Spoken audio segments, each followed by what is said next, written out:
Hey YouTube, this is Mystic Veteran, bringing you the weekly Oracle energy reading. I decided to use some different decks since it is Mercury retrograde in the sign of Pisces. I busted out my Oracle the Mermaids deck by Lucy Cavendish, and I also decided to use my Dark Mirror deck by Riccardo Minetti, and that's for the new moon reading. So we'll start off with 3 cards, beginning of the week, middle of the week, end of the week, and then a new moon reading, which will affect basically the rest of the week, because today is a new moon. And so the first card we got, you got 2 reversals, is, I'll show it to you in right side up. Excuse me, I'm still getting over my sickness. Wave of power, a surge of power, upswing in energy, exhilarating movement. So I will read to you what that means in reverse. Excuse me.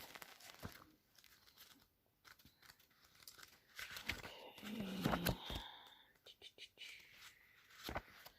Just had it. There it is. Right. I'm not going to read like all the stuff talking about the actual card. I'm just going to read you the reversed. Since I don't feel like reading the whole thing. Basically, it means instead of feeling inspired and ready to catch this great wave of power, to work with the surge of natural energy, you may be fearful, intimidated, spending precious energy convincing yourself why it is not the right time. All your fears may be surfacing and urging you to stay safe, and you may simply do anything you can to hide or avoid this wave, or dive deep below till it passes, or paddle out beyond where it cannot be caught.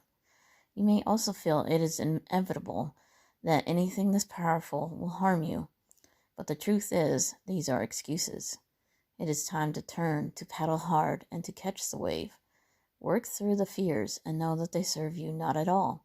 For too long you have practiced and claimed you wish for this moment. Now it is here. It can now be taken. You have more strength and balance and ability than you think. Okay.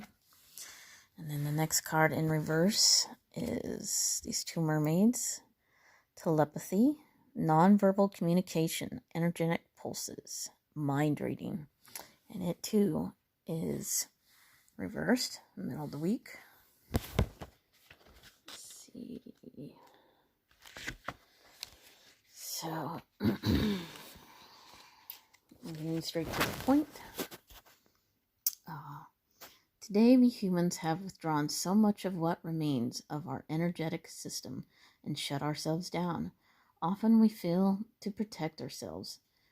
This leads to a profound sense of loneliness and a sense that we are not part of a wider family, group, or meaningful purpose. To find our way back to each other, we often begin to talk. And yet talk sometimes masks, hides, pretends, and dances around who we truly are. It is not truly showing people who we are, except when it is sincere. So that is the middle one. And then the next one we have sacrifice. There are those worth making, and there are those that will destroy you. And it is not in reverse. Okay, it's 11 card.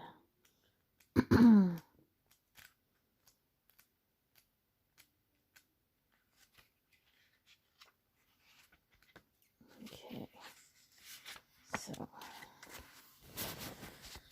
basically,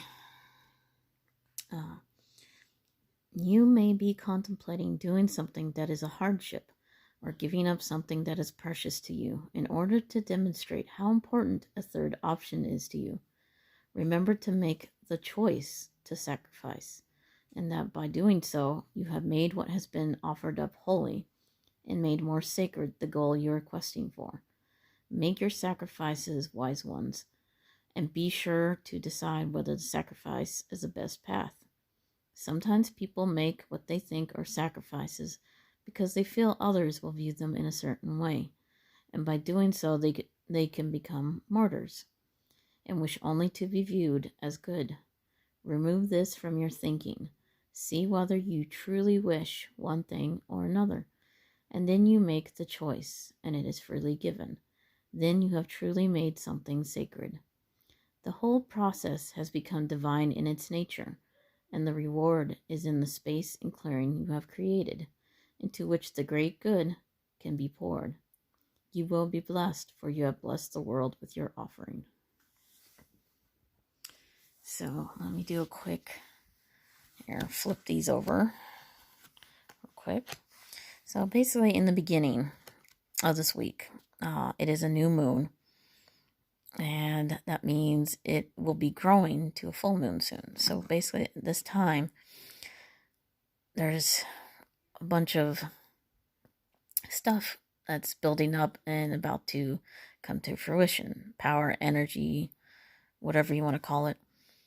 And since it's in reverse, you may be resisting this.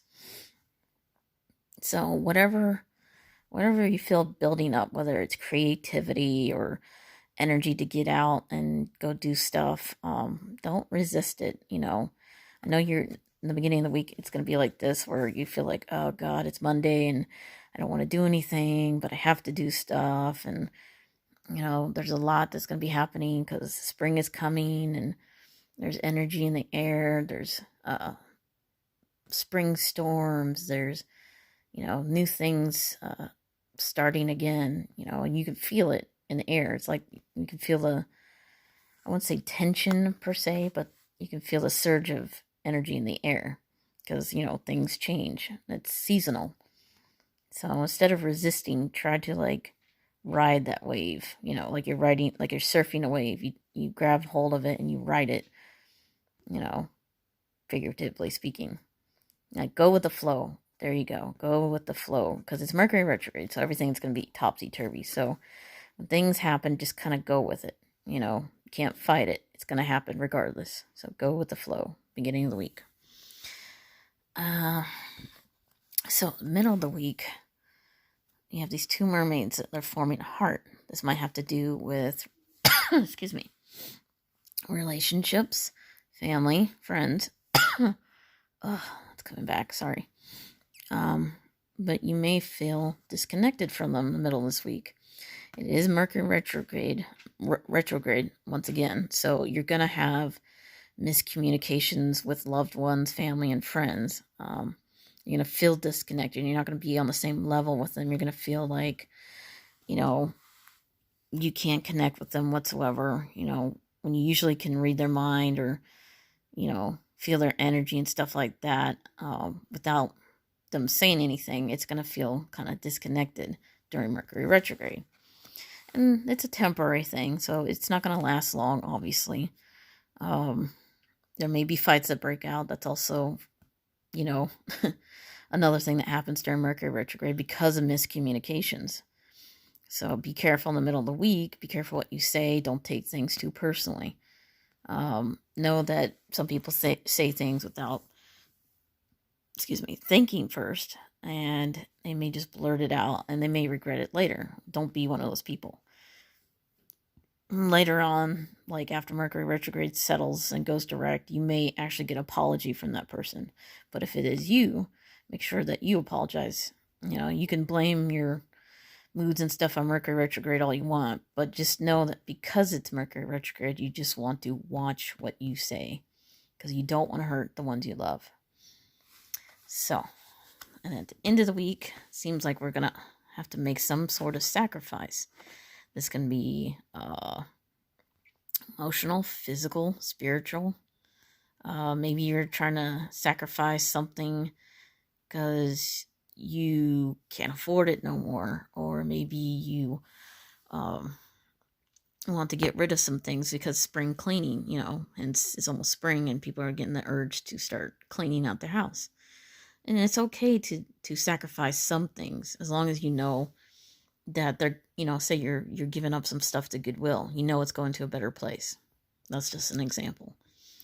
But don't necessarily sacrifice something that you don't have to impress somebody else. Don't spend money unnecessarily. Don't sacrifice money unless you have to. Maybe unpaid bill, like it's Mercury retrograde, so stuff from your past is coming back. Maybe there was an unpaid bill or something you owed, or back taxes or something, because hey, that's coming up in April. So make sure you check your taxes real well and make sure you don't owe anything, because you could be sacrificing some money.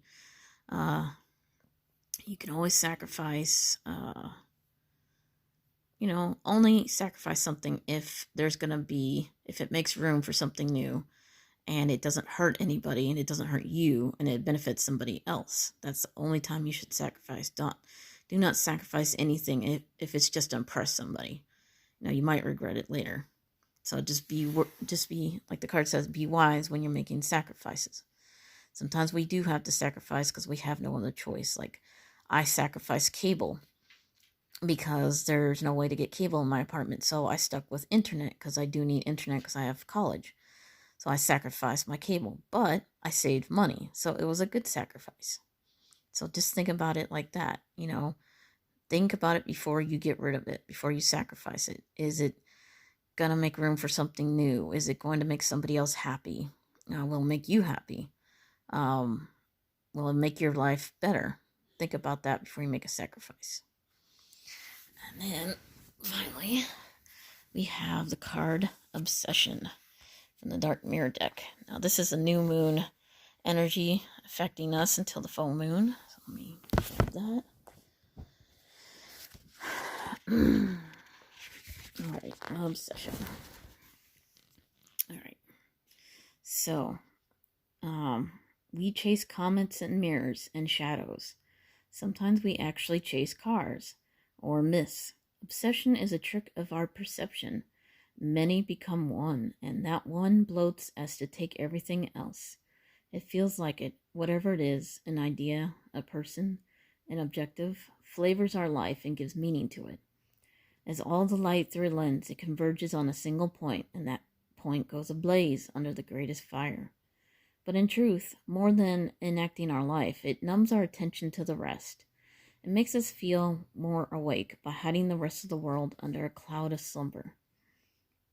Obsession is a drug. In small doses, it whips. In big doses, it kills. If we drown inside an obsession, we should close our eyes. We don't die in the darkness. We just fall asleep, and then we wake up more naturally. So, basically, this new moon, sorry for the glare, she's looking into this mirror that she's obsessed with. Maybe she is obsessed with the light it gives off. Maybe she is obsessed with her reflection. Narcissism, that's a big obsession. Being obsessed with yourself. Oh, sorry, my foot fell asleep. These are negative obsessions. Being obsessed with something more than life itself. Sometimes we joke around and say, well, my obsession is art, or I'm really obsessed with these shoes. We get obsessed because it tricks our brain into releasing endorphins and making us happy. And that's great. But you should not be obsessed all the time. You should, it's okay to say my art is an obsession. It's okay as long as it doesn't hurt anybody. It doesn't hurt you. You don't want to ignore everybody else for this one particular thing. If you start ignoring everything else and only focus on one thing, your one obsession, then you start forgetting about everything around you. And a lot of people do that too. It's a form of escapism. And it happens a lot. So this new moon is all about planting seeds, planting ideas so they can grow by the full moon. So what you want to do is not obsess about something. But if you have a good obsession, maybe planting an idea for something and watching it grow. Just don't obsess about that idea. Give it time, let it do its thing. Don't be in a hurry for results. You know, don't be obsessed with the results, the outcome. That's another obsession, being obsessed with the outcome. And my cat's downstairs playing in the paper. She's not joining us this time. But, yeah, obsession could be good or bad.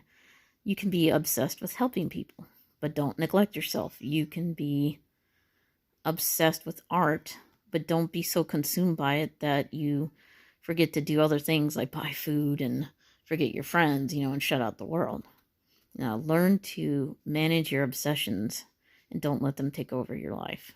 So this new moon, that's the energy for the rest of the week and the rest of the moon phase before the full moon, is learning to only grow what is necessary for yourself. That, you know, that's not, you know, the main focus. You know, maybe it's not the main focus of your life, but it's many different focal points instead of one main focus, which you may be obsessing about. But don't obsess about the results. Let things grow. Let things turn out the way they're going to turn out, because it is also Mercury retrograde. So, I also found, this is kind of interesting. Oh, I guess she wants to join us. Hello, kitty. Meow. Okay, you're on my cards, babies. Look. Okay, I need to read these cards, then you can lay on them. Okay, there. You can lay on those. Okay, lay down. Lay down. Harmony. Stop being a butthead. Whoa, gotta give you some affection. Kitty. Will you say hi to everybody? You're in the middle of my reading. Well, toward the end of it anyway. So yeah, I saw that these two cards both have the 3 in them. No, this is 30 and this has 3. And they both have the number 3. And obsession and this heart that the mermaids, you know, form. You could be obsessing over a lover, over a past love, since it is Mercury retrograde, because past loves tend to return during Mercury retrograde. Somebody's obsessed with you. Someone's obsessed in love with you. So be careful about that. If you have any stalkers or somebody who's trying to get your attention, they're obsessed with you, but you're like, nah, I don't roll like that, huh, kitty?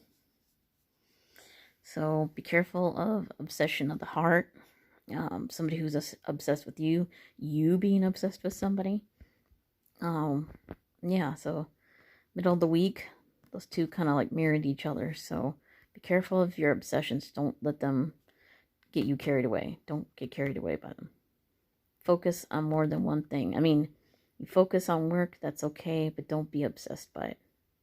Eventually, you're going to have to do other things besides whatever you're focusing on. So that is my reading.